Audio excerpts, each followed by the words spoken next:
Now at 6, we begin with a story you'll see only on CBS News Miami. 10 Broward Sheriff's deputies could be fired from the force months after a triple murder in Tamarak. Now, the recommendation comes months after an internal affairs investigation was launched. Good evening, I'm Elliot Rodriguez. And I'm Naja Sherman. Thank you for joining us. Lauren Pastrana has the night off. The investigation focused on how BSO responded to numerous domestic violence calls from one of the victims. CBS News Miami's Joan Murray is live near Fort Lauderdale with the exclusive. Joan. Well, it is 5 months since 3 people were murdered in Tamarak. At the time, Broward Sheriff Gregory Toney said there would be accountability, and that has apparently happened. I'm going to send the fear of God amongst this entire agency to make damn sure we don't do this again. That was BSO Sheriff Gregory Toney after the Tamarak murders of Mary Gingles, her father, and a neighbor. Gingles' estranged husband, Nathan Gingles, has been charged with killing all 3 and kidnapping the couple's young daughter. Before the murders, Mary Gingles had made several calls to the Broward Sheriff's Office looking for help, saying she feared for her safety.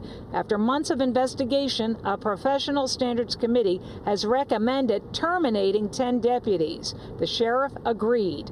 These 5 who were there when the murders happened, Sergeant Travis Allen, Deputy Eric Beatty, Deputy Lamar Blackwood, Deputy Dia Cross, Deputy Eric Kliziak, and these 5 who answered calls to Mary Gingles leading up to the murders: Sergeant Devon Williams, Deputy Daniel Munoz, Deputy Brittany King, Deputy Daniel Lavallo, and Deputy Damian Nelson. So joining me now is Dan Murkowski. He is president of the union representing these deputies and sergeants. Dan, can you tell me, this literally just came down minutes ago from the sheriff saying that these 10 should be terminated. What was your reaction? We believe it's an overreaction.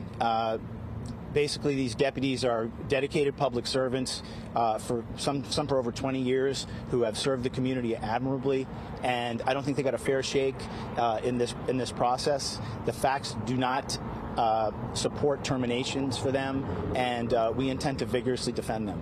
So a lot of what has been put forth is that the sheriff at least has said that they dropped the ball on so many occasions. You don't agree with that?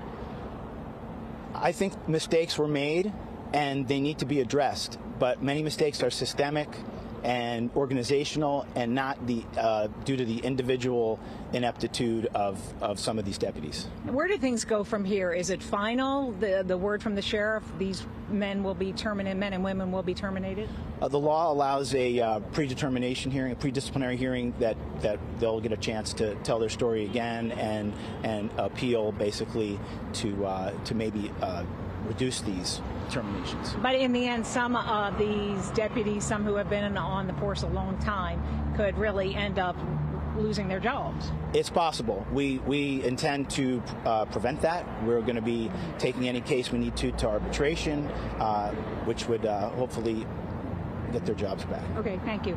Dan Murkowski, the president of the union representing the deputies. Again, headline tonight, 10 deputies and sergeants face possible termination from the Broward Sheriff's Office related to that Tamarak triple murder 5 months ago. A lot more coming up at 11. Reporting live near Fort Lauderdale, Joan Murray, CBS News, Miami. Trailhand Bill reporting live from South Florida, man. The details that they did not share in this story are so damn heartbreaking, family. Let's rewind a little bit before I get started and get passionate and emotional. I am irate that they only mentioned her name, even in the first print article that I found, so I had to go and find her father's name and the neighbor's name, Mary. They didn't say her name, her age, but right now I'm looking, I had it open, and guys, you gotta bear with me because I need to say these names for the neighbor's name. So their names are going to be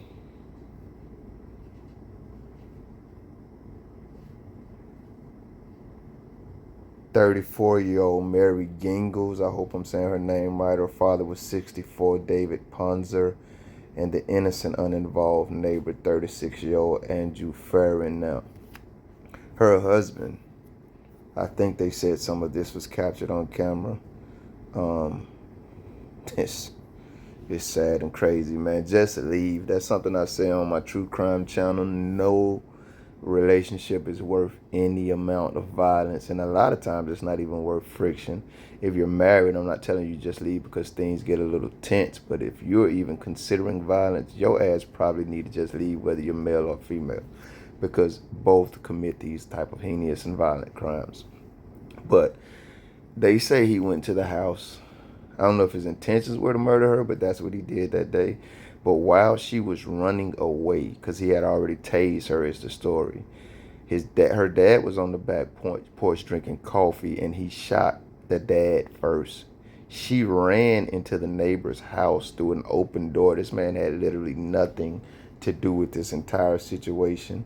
What's his name again? Andrew Farron, 36-year-old, had nothing to do with this entire situation. He just happened to be at home one day when this violent act was taking place.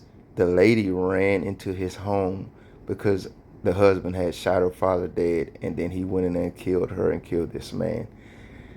And they said the 4-year-old daughter was present. There's some more reporting that he used to watch the daughter and leave her alone to go stalk the wife. I wasn't there. I can't confirm any of this. It doesn't sound fabricated or out of the realm of possibility, but even to the point where the daughter, when the mom picked her up one time, told her mother, "Dad left me alone again. He's trying to leave you dead." There are a lot of things I want to say. I'm just not going to say. I'll summarize it by saying this. Every time a woman makes an accusation against a man, it's not absolutely true because she's accused. And women have learned to weaponize abuse and female tears.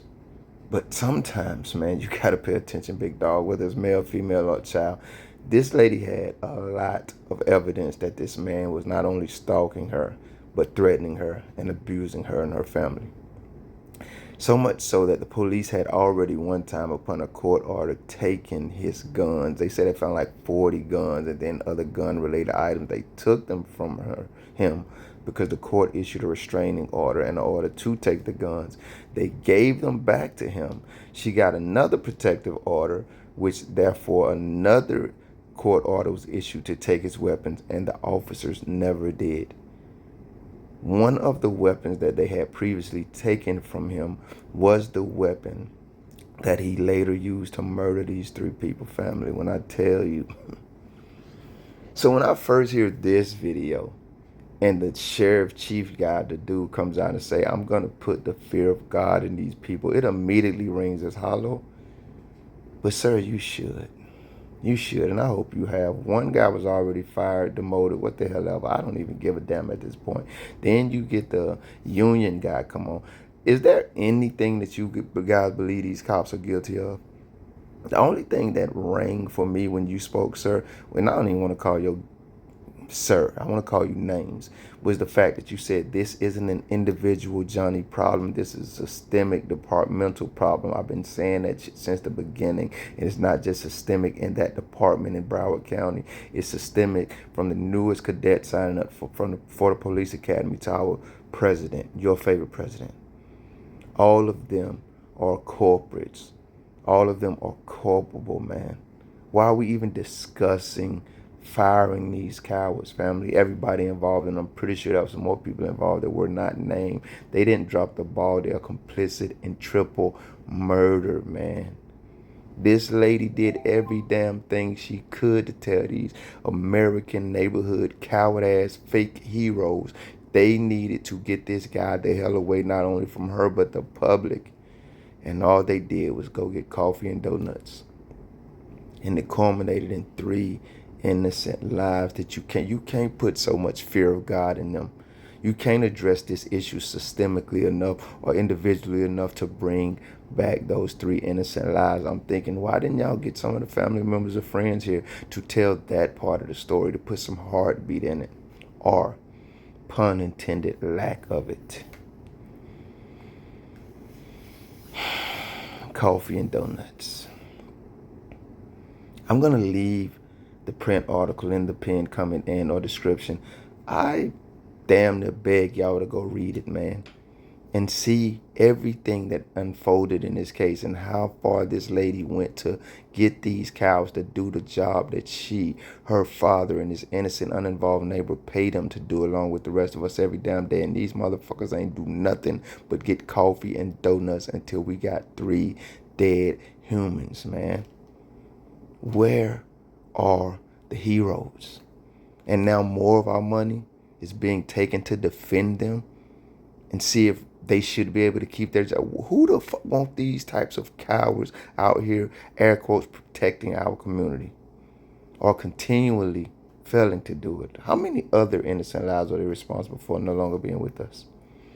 And I'm also struck by the fact that these police unions, we pay for them?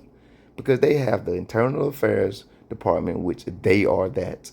And then they have these unions to defend them. But anytime you bring up civilian investigative agencies, they want nothing to do with it. They don't even want them to exist. But they have qualified immunity. They have backup plan after backup plan to get their coward ass off the hook when they're clearly guilty. And all we have is innocent American bodies, man. This shit is so heartbreaking, family. And now we got to worry about their welfare and what's fair to them. 34-year-old Mary Gingles. 64-year-old David Ponzer, her father, and innocent, uninvolved. I just left my door open one day, and it got me shot dead because cops didn't want to do their job. 36-year-old Andrew Farron, a 4-year-old baby girl, and whoever else in that family and friend circle, man, scarred for life. Because once again, heroes dropped the ball. These motherfuckers should not just be fired. They should be charged as accomplices. Tuesday is still beautiful, but it definitely got heartbreaking with this story. I'm Trey and Bill. Y'all be good. Thank you if you made it this far. If you liked the video, feel free to hit that thumbs up button. I greatly appreciate it. If you care to go a little further than that, maybe even subscribe, hit the notification bell. Check out a few of the other videos on the channel. Either way, y'all be safe.